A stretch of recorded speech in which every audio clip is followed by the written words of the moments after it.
நம்ம தலைவன் Andrew date வந்து ரொம்ப வருஷம் கழிச்சு இப்போ ரிங்குக்கு வரப்போறாரு. என்ன ஃபைட் இது? யார் கூட சண்டை போடுறாரு? அப்படின்ற மாதிரி இந்த வீடியோல பார்ப்போம். ஆண்ட்ரூ டேட்டை பத்தி தெரியாத ஆளே இருக்க முடியாது. வேர்ல்டுலே one of the most influential பீப்புள்னு சொல்லுவாங்க. அவர் லாஸ்ட்டாக சண்டை போட்டது வந்து 2022ல சண்டை போட்டிருக்காரு. இது வரைக்கும் வந்து அவர் கிக் பாக்ஸிங் தான் பண்ணியிருக்காரு. இப்போ தான் வந்து ஃபர்ஸ்ட் டைமாக பாக்ஸிங் டெபியூ ஆகுறாரு. அவரை பற்றி எல்லாருக்கும் தெரியும். ரொம்ப ஒரு கான்ட்ரவர்ஷியலான ஒரு ஆள். கேர்ள்ஸை பற்றிலாம் நிறைய பேசுவார். இந்த மாதிரி கேர்ள்ஸ்லாம் வந்து கார் ஓட்டக்கூடாது, இந்த மாதிரி கேர்ள்ஸ்லாம் வந்து ஓட்டு போடக்கூடாது அப்படின்ற மாதிரி நிறைய மிசாஜினிஸ்டிக் கருத்து அப்படின்லாம் சொல்லுவாங்க அவரை. அதே மாதிரி இந்த மேட்ரிக்ஸ் எதிர்த்தும் நிறைய பேசுவார். இந்த மாதிரி நீங்கள்லாம் ஸ்லேவாக இருந்துட்டு இருக்கீங்க, யோசிங்க, இந்த மேட்ரிக்ஸ்லேருந்து வெளியே வாங்க. நானும் என் தம்பியுமே ரொம்ப கஷ்டப்பட்டு இருந்தோம். இன்றைக்கி எங்ககிட்ட பில்லியன்ஸ் ஆஃப் டாலர்ஸ் இருக்குது, அது எல்லாராலையும் பண்ண முடியும் அப்படின்ற மாதிரி சொல்லுவார். இவர் ரொம்ப கான்ட்ரவர்ஷியலான ஆள், ஒரு போலரைசிங் ஃபிகர்னு சொல்லலாம். இவருக்கு நிறைய லவ்வும் இருக்குது, அதே சமயத்தில் நிறைய ஹேட்டும் இருக்குது. அதுதான் எல்லாருக்கும் தேவையே. இவர் பெரிய ஒரு அட்டென்ஷன் கொண்டு வராரு. இப்போ நம்ம இருக்கிறதே வந்து ஒரு அட்டென்ஷன் எக்கனாமின்னு சொல்லுவாங்க. இப்போ இவர் சண்டை போடுறாருன்னா நிறைய பேர் பார்ப்பாங்க, இவரோட ஃபேன்ஸும் நிறைய பேர் பார்ப்பாங்க, இவனை அடிக்கணுண்டான்ட்டு நிறைய பேர் பார்ப்பாங்க, அவனுங்க நிறைய சம்பாதிச்சுட்டு போவாங்க. அதுதான் இப்போ நிறைய பேர் பண்ணிட்டு இருக்காங்க. இப்போ இந்த ஜேக் பாலாக இருந்தாலும் சரி, லோகன் பாலாக இருந்தாலும் சரி, ஜேக் பால் கிட்ட நேரில் பேசுகிறவங்களாம் சொல்லுவாங்க, இவ்வளோ நல்ல மனுஷனாக இருக்காங்க, எதுக்கு இப்படி வில்லன் மாதிரி போர்ட்ரேட் பண்ணுறாங்கன்ட்டு. அது வந்து அவங்க அண்ணன் தம்பி ரெண்டு பேருமே ஒரு ஸ்ட்ராட்டஜியாக பண்ணுறாங்க. நம்ம எப்படி இருக்கோம்னா, ஜேக் பால் இந்த மேட்ச் அடி வாங்குறத பார்க்கணும் அப்படின்ற மாதிரி போவோம்.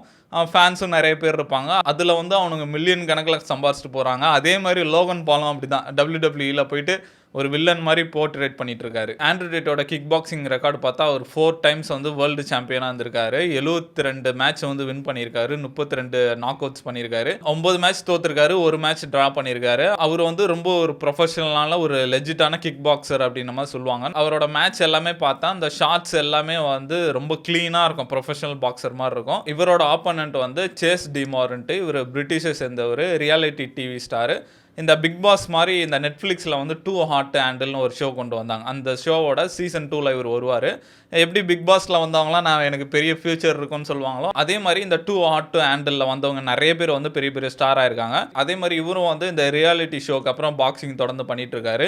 இவருக்கு ஒரு ஃபுட்பால் ஹிஸ்ட்ரியும் இருக்குது. ஃபார்மர் ஃபுட்பால் பிளேயர் அப்படின்ற மாதிரி சொல்கிறாங்க. NFL போல், ஆனால் நிறைய ஃபுட்பால்லாம் ஆடி இருக்காரு. இவர் வந்து தொடர்ந்து இந்த மிஸ்ஃபிட்ஸில் வந்து தொடர்ந்து ஜெயிச்சுட்டு வராரு. ஒரு 8-9 மேட்ச் மாதிரி பண்ணியிருக்காரு.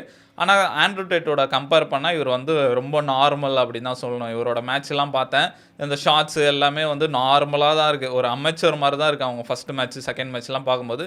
இப்போ தான் கொஞ்சம் டீசெண்டாக ஆடிட்டுருக்காரு. அதுவும் அந்த ப்ரொஃபஷ்னலாலாம் இல்லை. ஆண்ட்ரூ டேட் வந்து அசால்ட்டாக அடிச்சிருவாருன்னு தான் நினைக்கிறேன். ஆனால் ஆண்ட்ரூ டேட் சொல்லும் போது என்ன சொல்கிறாருன்னா, ஃபஸ்ட்டு எடுத்தோடனே நான் வந்து ஜேக் பால் மாதிரி வயசானவங்க, என்னோட குள்ளமாக இருக்கவங்களாம் அடிக்க மாட்டேன், இருக்கிறதுல டாப் பிளேயர் கூட தான் சண்டை போடுறேன் அப்படின்ற மாதிரி சொல்கிறாரு. ஆனால் ரெண்டு பேரையும் கம்பேர் பண்ணால் இந்த சேஸ் டிமார்லாம் ஒன்றுமே கிடையாது அப்படின்னு தான் சொல்லணும். ஆனால் நம்ம வெளியேருந்து பார்க்கும்போது ஆண்ட்ரூ டேட் தான் ரிஸ்க் எடுக்கிறாரு அப்படின்ற மாதிரி இருக்கும். அவங்க நல்லா பிளான் பண்ணியிருக்காங்க. ரீச் ஹைட் வயசும் பார்த்தா சேஸ் டிமார் கிட்ட அதிக ரீச் இருக்குது. இப்போ வர கரண்ட்டாக இருக்காரு, இவருக்கு 29 வயசு தான் ஆகுது. ஆண்ட்ரூ டேட்டுக்கு வந்து 39 வயசு ஆகுது. நிறைய டிஃப்ரென்ஸ் இருக்குது. ஆனாலுமே ஆண்ட்ரூ டேட் ஜெயிச்சிடாருன்னு நினைக்கிறேன். இந்த மேட்சை வந்து டிசம்பர் 20 துபாயில் நடக்குது. இதை மிஸ்ஃபிஸ்ட் மேனியா அப்படின்ற மாதிரி சொல்கிறாங்க. இந்த ஈவெண்ட்டை வந்து மேட்ச் பிஃபோர் கிறிஸ்மஸ்ன்னு சொல்கிறாங்க. கண்டிப்பாக நிறைய பேர் வந்து இந்த மேட்சை பார்க்க வருவாங்க. அதுவும் இல்லாமல் வியூஸும் பயங்கரமாக போகும்னு நினைக்கிறேன். ஆண்ட்ரூ டேட்டை பற்றி பார்த்தோன்னா நிறைய பேருக்கு அவர் பாக்ஸர்னே தெரியாது. ஆண்ட்ரூ டேட்னு சொன்னாலே பார்த்தோன்னா சட்டை இல்லாமல் கையில் ஒரு சுருட்டை போட்டுக்கிட்டு பாய்ஸ்க்கு வந்து மோட்டிவேஷனல் ஸ்பீச் மாதிரி கொடுத்துட்ருப்பாரு. கேர்ள்ஸ்லாம் நம்பாதீங்க, கேர்ள்ஸ் பின்னாடி போகாதீங்க, இன்னும் நீ போயிட்டுருக்கியா, நீ வேஸ்ட்டு அப்படி இப்படின்னு சொல்லி பயங்கரமாக நமக்கே பார்க்கும்போது கரெக்டு தலைவா அப்படின்ற மாதிரி ஒரு இன்ஃப்ளூயன்ஷியலான பர்சனு. அவரை வந்து ட்விட்டர்லலாம் பிளாக்கே பண்ணியிருந்தாங்க, அவர் அக்கௌண்ட்டே தூக்கிட்டு. இருந்தாலுமே அவரோட வீடியோஸ் பார்த்தோன்னா சர்க்குலேட் ஆகிட்டு வந்துட்டே இருக்கும். எவனாவது நம்ம ஃப்ரெண்ட்ஸ் கேங்கில் எவனாவது ஒருத்தன் அவரை பற்றி ஸ்டோரி போட்டு ஃபயர் விட்டுட்டு இருப்பான். நிறைய பேரண்ட்ஸ்லாம் சொல்கிறது என்னென்னா, அவர் மூலியமாக என் பையன் வந்து காசு சம்பாதிக்க கற்றுக்கிட்டான், அவனுக்கு வந்து இப்போ ஒரு 14 வயசாகுது, ஆனால் அவன் வந்து ஏர்ன் பண்ணிட்டு இருக்கான், அதனால அவர் வந்து எங்களுக்கு பிடிக்குன்ற மாதிரி சொல்லுவாங்க. ஆனால் கேர்ள்ஸ் சைட்லாம் பார்த்தீங்கன்னா ஆண்ட்ரூ டேட்லாம் மோசம், அவன் வந்து பயங்கர மிசாஜினிஸ்டிக்காக இருக்கான், அவரோட கமெண்ட்ஸ்லாம் வந்து கேர்ள்ஸ் ரொம்ப புண்படுத்துது அப்படி இப்படின்னு. ஆனால் நம்ம ஆள் வந்து கவலையே படாமல் திரும்பி அதே தான் சொல்லுவார், பொண்ணு பின்னாடி போகாத, காசை சம்பாதி, பொண்ணு பின்னாடி வரும், அதுதான் லைஃப், நீ தான் கண்ட்ரோல் பண்ணணும் அப்படி இப்படின்னு பயங்கரமாக பேசிட்டு இருப்பார். அதை பார்த்து நமக்குமே பயங்கர இன்ஸ்பிரேஷனாக இருக்கும். நான் கூட அவரோட பாக்ஸிங் மேட்ச்லாம் பார்த்ததில்ல. ஆண்ட்ரூ டேட்னாலே ஒரு மோட்டிவேஷனல் ஸ்பீக்கர் மாதிரி தான் இருக்குது. ஃபர்ஸ்ட் டைம் அவர் பாக்ஸிங்கில் டெபியூ ஆகிறன்றது வந்து ஒரு நல்ல விஷயம் தான். அந்த மாதிரி இவரோட ஸ்பீச்சுக்கெலாம் நிறைய ஹேட் இருக்குது. இப்போ ரீசெண்டாக வந்து ரொனால்டோ ஒரு இன்டர்வியூ கொடுத்தாருன்னு நம்ம கூட பேசியிருந்தோம். அந்த இன்டர்வியூலே ரொனால்டோ சொல்வார், எனக்கு ஜார்ஜினா வந்து எதனால் பிடிக்குன்னா அவங்க வந்து என்ன நல்லா டேக் கேர் பண்ணிப்பாங்க, பசங்கள்லாம் நல்லா பார்த்துப்பாங்க அப்படின்னு சொன்னதுக்கு அது பயங்கரமாக இப்போ இன்டர்நெட்டில் வைரலாக ஆரம்பிச்சிச்சு. எப்படி நீங்கள் ஒரு பொண்ணை வந்து இவ்வளோ கேவலமாக பேசுவீங்க, உங்களுக்கு என்ன அவங்க என்ன மேடா, நல்ல வேளை அந்த காதல் வந்து எனக்கு வரல அப்படின்ற மாதிரி நிறைய பேர் அவருக்கு அகேன்ஸ்டாக பேச ஆரம்பிச்சிட்டாங்க. நிறைய பேர் சைக்காலஜிஸ்ட்டும் ரிப்ளைலாம் கொடுத்தாங்க, கவலைப்படாத உனக்கு அந்த காதல்லாம் வராது அப்படின்ற மாதிரி. இப்போ நீங்கள் பொண்ணு சைட்லேருந்து பார்க்கும்போது ஒரு பொண்ணு என்ன எதிர்பார்ப்பாங்க, ஒரு பெரிய ஃபுட்பால் பிளேயர் பணக்கார ரொனால்டோ எதிர்பார்ப்பீங்களா, அந்த மாதிரி அவர் வந்து என் பசங்களை நல்லா பார்த்துக்கணும், என்ன நல்லா பார்த்துக்கணும்னு ஒரு ஒய்ஃபை செலக்ட் பண்ணுறாரு, இதில் என்ன ப்ராப்ளம் அப்படின்ற மாதிரி இது ஒரு கான்ட்ரவர்சியாக இப்போ போயிட்டுருக்கு. அதே மாதிரி இந்த பாக்ஸிங் மேட்சை பொறுத்த வரைக்கும் ஆண்ட்ரூ டேட் வந்து பயங்கரமாக ட்ரெயின் பண்ணிட்டு இருக்காரு. இன்னதான் அவருக்கு நிறைய எக்ஸ்பீரியன்ஸ் இருந்தாலும் இந்த மாதிரி ஒரு ஈவெண்ட்டில் சண்டை போட்டு ரொம்ப நாள் ஆச்சு. நிறைய பெரிய பாக்ஸஸே சொல்கிறது என்னன்னா, ரொம்ப நாள் கழிச்சு சண்டை போடும்போது அந்த டைமிங் மிஸ் ஆகும் அப்படின்ற மாதிரி சொல்லுவாங்க. மனுஷன் வந்து பயங்கரமாக ட்ரைனிங் பண்ணிட்டு இருக்காரு.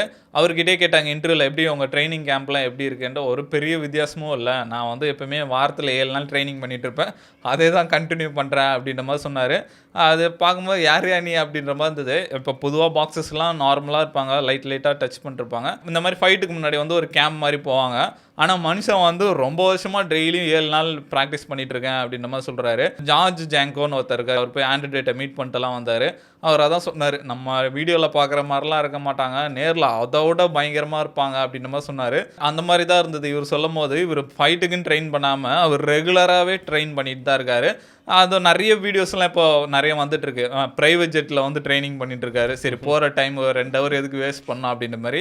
அதே மாதிரி இவரோட ஸ்பாரிங் பார்ட்னர் ஒருத்தர் இருக்கார், வாரண்ட்டுன்ட்டு. அவர் கூட ட்ரெயின் பண்ணும்போது அவர் கண்ணிலே குத்திடுவார். அந்த கண் வந்து வீங்கி அது ஒரு பெரிய பிரச்சனை ஆயிடுச்சு. அவர் ஒரு விளாக்லாம் போடுவார். அதிலே இவர் கேட்குறாரு, எப்படி இருக்குது கண், எப்படி இருக்குன்னு டெய்லியும் என்ன செக் பண்ணுறாரு, அதெல்லாம் பண்ணவே தேவையில்ல, இவ்வளோ ஸ்வீட்டாட்டாக இருக்காரு அப்படின்ற மாதிரிலாம் சொன்னாங்க. அந்த கண்ணில் அடிபட்டதுனால அவருக்கு ஒரு காஸ்ட்லியான வாட்சும் வாங்கி கொடுத்துருக்காரு.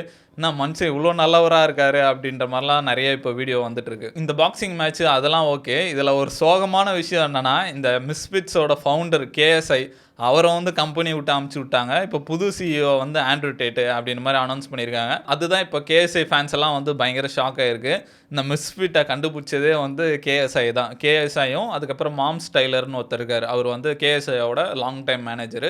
2 பேரும் சேர்ந்து தான் இந்த கம்பெனியை உருவாக்குறாங்க. இது என்னென்னா கிராஸ் ஓவர் பாக்ஸிங் மாதிரி. இந்த யூடியூபர்ஸு, ரேப்பர்ஸு, செலிபிரிட்டிஸ்லாம் வந்து பாக்ஸிங் பண்ணால் எப்படி இருக்கும் அப்படின்ற மாதிரி கேஎஸ்ஐ தான் வந்து கண்டுபிடிக்கிறாங்க. அந்த மாதிரி நல்லா போயிட்டு இருந்தது. இன்னுமே நிறைய செலிபிரிட்டிஸ்லாம் வந்து இந்த மிஸ்ஃபிட்ஸில் சண்டை போட்டுட்ருக்காங்க, நிறைய வியூஸ்லாம் ஜென்ரேட் பண்ணுறாங்க. ஆனால் என்ன ஆச்சுன்னா, கேஎஸ்ஐ வந்து பயங்கர பிஸி ஆகிட்டார். இப்போ ப்ரைம், மியூசிக் வீடியோ, அந்த மாதிரி நிறைய ப்ராஜெக்ட்ஸ் போயிட்டு இருக்கனால மீட்டிங்க்கும் சரியாக வரமாட்டாராம். அதே மாதிரி சண்டையும் போட மாட்டாராம். நிறைய வாட்டி இந்த கேஎஸ்ஐக்கும் ஜேக் பாலுக்கும் சண்டை வரும் அப்படிலாம் சொல்லி அது நிறைய கேன்சல் ஆயிடுச்சு.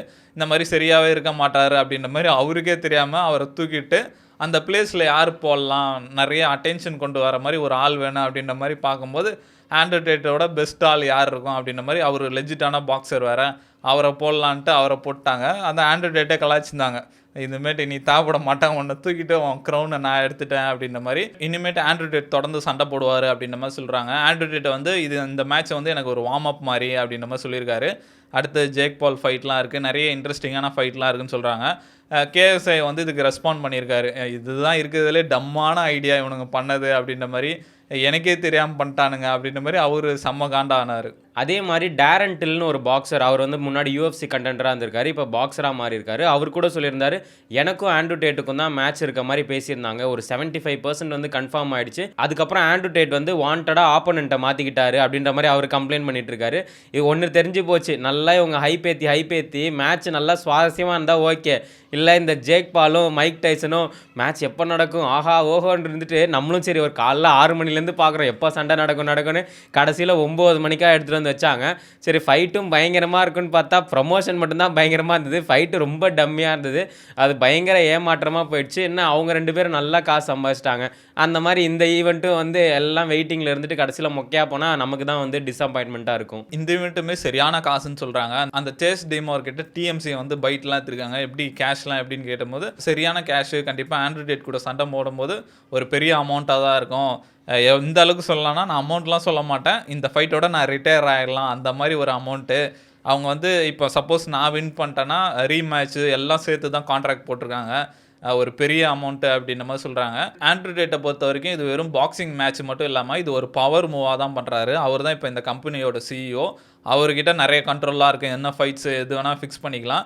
அது மாதிரி அவர் சிஇஓவாக இருக்கிறதுனால என்ன வேணால் டிசிஷன் எடுக்கலாம். மேட்ச்சில் வந்து அவங்களோட பிராண்ட்ஸை வந்து உள்ளே கொண்டு வரலாம். இப்போ ஆண்ட்ரூ டேட்டோட தம்பி வந்து அவருக்குன்னு ஒரு டக்கீலா பிராண்ட் வச்சிருக்காரு. அதுக்கப்புறம் வந்து அவர் ரியல் வேர்ல்டுன்னு ஒரு யூனிவர்சிட்டி வச்சிருக்காரு ஆன்லைன். அதை வந்து ப்ரொமோட் பண்ணலாம். இது ஒரு பிஸ்னஸ் மூவாக தான் பண்ணுறாரு. கண்டிப்பாக இந்த மேட்ச் வந்து வெயிட்டாக இருக்கும் தான் நினைக்கிறேன். இவரோட ப்ரொமோஷன் பற்றிலாம் சொல்லவே தேவையில்ல. எல்லாத்துலேயும் இவரை பேன் பண்ணிட்டாங்க. இன்ஸ்டாகிராமு, ஃபேஸ்புக்கு, வாட்ஸ்அப் எல்லாத்தையும் பேன் பண்ணிட்டாங்க.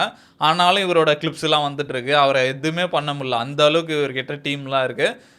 கண்டிப்பாக இப்போ ஒரு மேட்ச் நடக்கும்போது வேறு லெவலில் ப்ரொமோஷன் இருக்குன்னு தான் நினைக்கிறேன். கண்டிப்பாக இந்த மேட்ச் பார்க்கணும். அவர்கிட்ட இந்த பழைய ஃபார்ம் இருக்கா இல்லை அடிச்சு வீட்டுக்கு அனுப்புகிறாங்களான்னு நம்ம வெயிட் பண்ணி தான் பார்க்கணும். ஆண்ட்ரூ டேட் வந்து பாக்ஸிங் டெபியூ பண்ணுறாரு. அதை பற்றி என்ன நினைக்கிறீங்க? இந்த மேட்ச் முடிஞ்சோடனே அவருக்கு அப்போனன்ட் யாராக இருக்கணும்னு நினைக்கிறீங்கன்ட்டு கமெண்ட்டில் சொல்லுங்கள்.